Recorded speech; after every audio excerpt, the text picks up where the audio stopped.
Dreams are something that everyone experiences in one form or another. They can range from surreal to existential, and sometimes they can be rather telling to what a person is feeling. For the Doctor, dreams were something not uncommon to him, but something that would often stick with him, and this occasion was to be no different. He found himself sat down on a hill of a meadow covered in all kinds of flowers, roses, lilies, and the like, as well as flowers not native to Earth. It was truly peaceful, and in that regard could even rival the Eye of Orion. The cool wind flowed around him, helping keep his long blonde hair out of his face. He couldn't help but notice that the air had a slight scent of cherry to it. He didn't mind. He liked cherries. He wasn't alone, though. Across the large open meadow were all his past incarnations, talking, relaxing, and, for a lack of a better term, enjoying their retirement. His other selves were always with him, and that was kind of comforting to know. Now, the Doctor did think about going down there to speak to them. Okay, this was all taking place in his head, but at the end of the day, it was nice to have a catch-up with them. And he was quite a sociable incarnation, if he did say so himself. He prepared himself to get up, but after a moment, the Doctor paused. Instead of going to meet the others, he just sat there. He guessed waiting a little longer and observing wouldn't hurt, would it? Well, they would go and interact with one another. All the different Doctors had their own little section. He remembered seeing his 8th incarnation reading a copy of the Time Machine. He was leaning against a stone wall surrounded by a bunch of forget-me-nots. He liked being him. He knew things weren't always easy for him, but he was a good incarnation to be. Especially in those early days. Him and Charlie Pollard. Those were good times. His war incarnation was over by his 3rd, and they seemed to be having a fun conversation as things go. He knew it was in his head, but it was nice to see Captain Grumpy being treated as part of the gang? Is that the word to describe it? He laughed for a moment, realising 13 would have said fam, but that didn't fit well with him. Now she was another fun incarnation to be. She was over with 11. He always knew those two would get along. His 2nd and 7th incarnations were playing the recorder and spoons respectively together. Now he did always wonder, could he have gotten a few of his other selves together and formed a band? Food for thought for the future, I guess. Down one of the hills was one of his more recent incarnations, a well-built fellow with a long leather trench coat and a black shirt. One thing this current Doctor certainly didn't miss was having to deal with that past incarnation's beard. He didn't really think his current body would suit a beard. And besides, he had enough hair on his head, he didn't need any more on his face. He just sat there, looking at all those other versions of him, those brilliant, fantastic and mad Doctors. It was almost like a sports player looking at their highlight reel, looking at all those men and women who came before him. After just looking at them, all Blondie could think was, I don't belong here. Why did he pause? Why couldn't he bring himself to go see his other selves? Truth be told, after a few recent events he thought, was starting to think, as Doctors go, maybe I should just be forgotten. I made some mistakes. Mistakes I doubt the others would have made, or at least not as bad as I would have made them. That phrase he would keep saying was going through his mind. I'm the Doctor, and I'm here to help. Always. Yeah. I may try to help, but doesn't mean I always succeed. Charlie, his best friend, and not Pollard. She always looks at him like he can always save the day, and for a while, she made him believe it.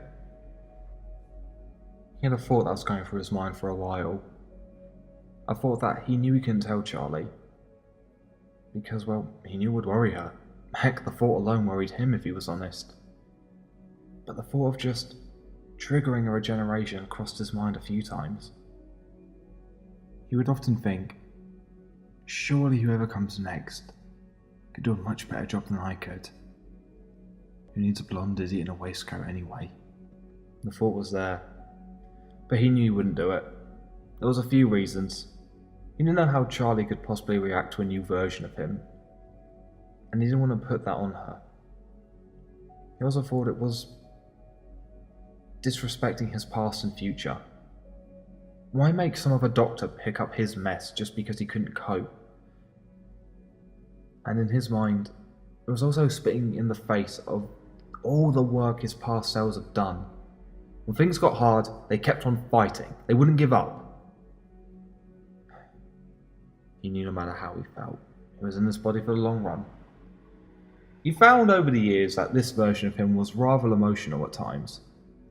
He didn't particularly consider it a bad thing. At least it meant he wasn't a Cyberman. And it made the good times feel great, but it did make the lower moments hit harder. A double-edged sword, the doctor would often think. He got up and finally started walking, but not towards his past incarnations, but instead away from them. He didn't know when the dream would end, so he thought he may as well just enjoy what this place had to offer. No matter how being here made him feel, the doctor had to be honest. This place was beautiful. But as he walked further across the grass, he started to see less and less flowers until there was none at all. Just plain grass. He looked forward and in front of him was a large and wide wall, with an iron gate in the middle. His curiosity was piqued, and he approached the gate to try and look through the bars. But all he could see on the other side was a thick fog shrouding the area. "Trust me, you won't find anything through that gate," a familiar voice cried out. The doctor turned around a little startled as he didn't expect to see someone there. The startled look soon changed to a smile. Standing there was, well, him, the doctor, his war incarnation. "Well, it's nice to know my sense of curiosity hasn't left me in my old years," he said with a smile as he stroked his beard. The blonde doctor was happy and slowly approached his older-looking self. "Well, it's lovely to see you here, but you're rather far from the others. Why are you here?" "Well, I could ask you the same thing now, couldn't I?" He did have a point. The war doctor looked over at his future self. "So, you're the latest model. I must say your dress sense seems to be an improvement over some of the others, although the northern chap in the cardigan wasn't too bad. But I must say, isn't the hair a bit much?"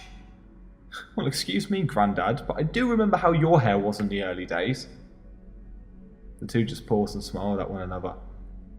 The doctor remembers being his war incarnation and all he went through, and how he used to be viewed, so seeing him so happy and talkative was a surprise, but a welcome one.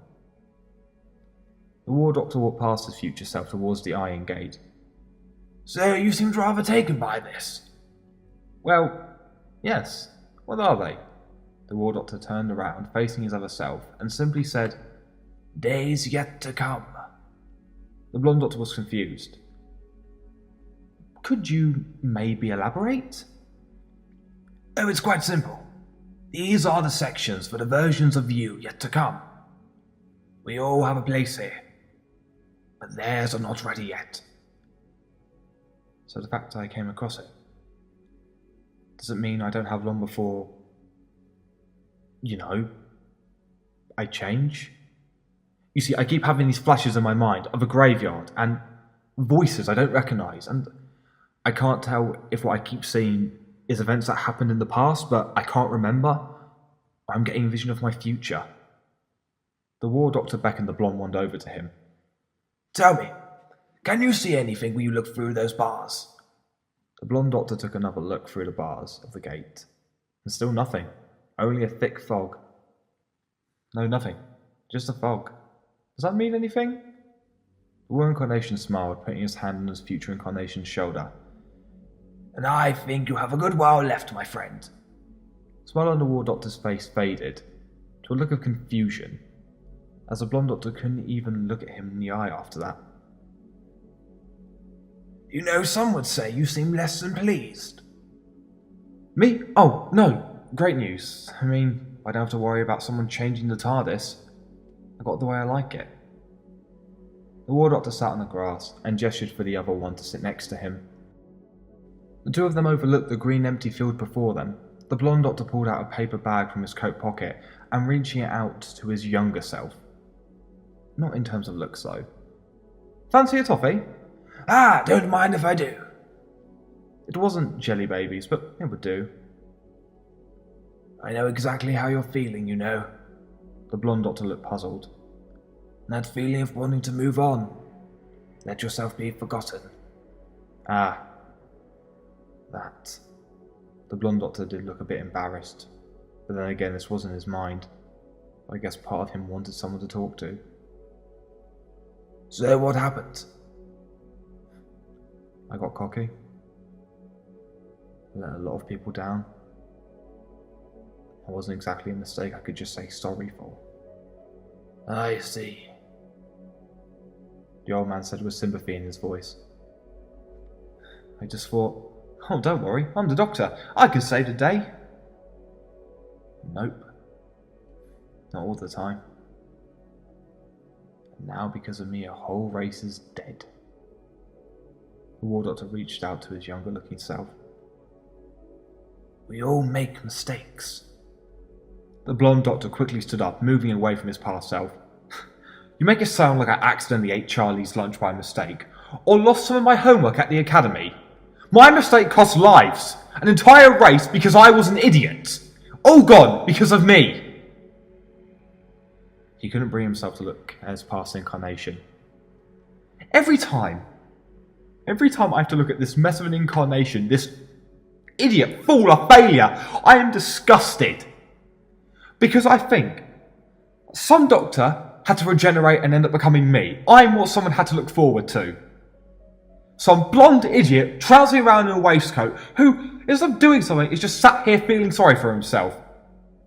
For a brief moment, just for a brief moment, his hands flickered gold. That regular, familiar golden glow of regeneration. This may have been a dream, but he really was thinking about it.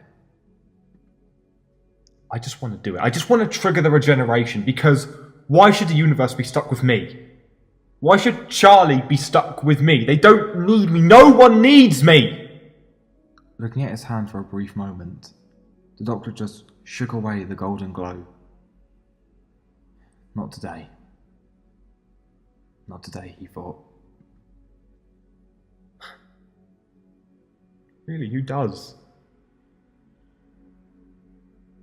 It just started off so simple.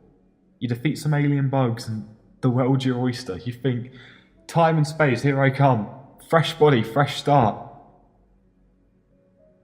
And you got the blood of an entire race on your hands. Why me? Why have all the doctors that could have happened? Why did someone get stuck with me? Why is this universe dealing with my mistakes? Every time I look in the mirror, do you know what I see? A monster? The war doctor butted in. This interruption seemed to snap the blonde doctor out of his rant. The war doctor stood back up to meet his future self, clearing off the grass from his battered leather jacket as he did so. I think I understand better than most that feeling. For a long time I was buried away. Forgotten. The things I have done, well, you were there. That's all changed in one, well, moment. I was accepted. I was the doctor again. The blonde doctor couldn't hide a slight smile. The old grump really did go through a lot, so he deserved some joy, even if it wasn't his head. I know what happened. I saw the whole thing through your eyes. I never really went away. Oh. So you saw how I failed? Blondie asked. I saw how you tried. The blonde doctor looked surprised. But it was something he kind of needed to hear. It was the Daleks that caused that planet's destruction. You couldn't have predicted their plan, now could you? At the end of the day, you tried, and it may not bring those people back.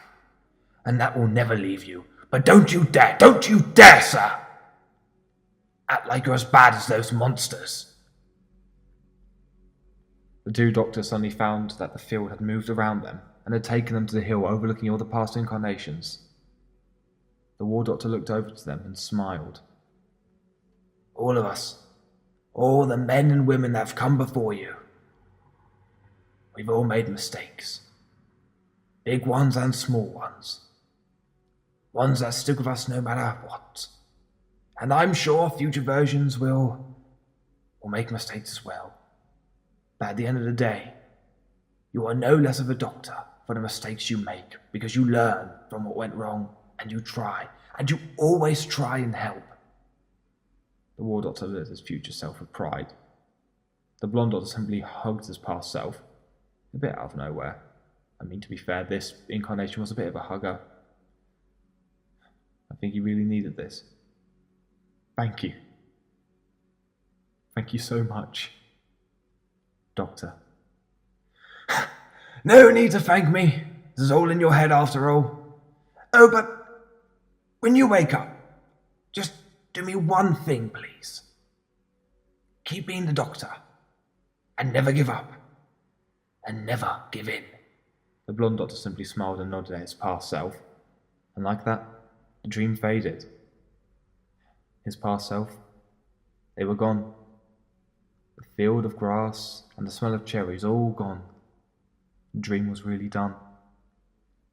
The doctor awoke to find himself sat down on a chair in the console room, the orange glow of the time rotor lighting the rest of the room.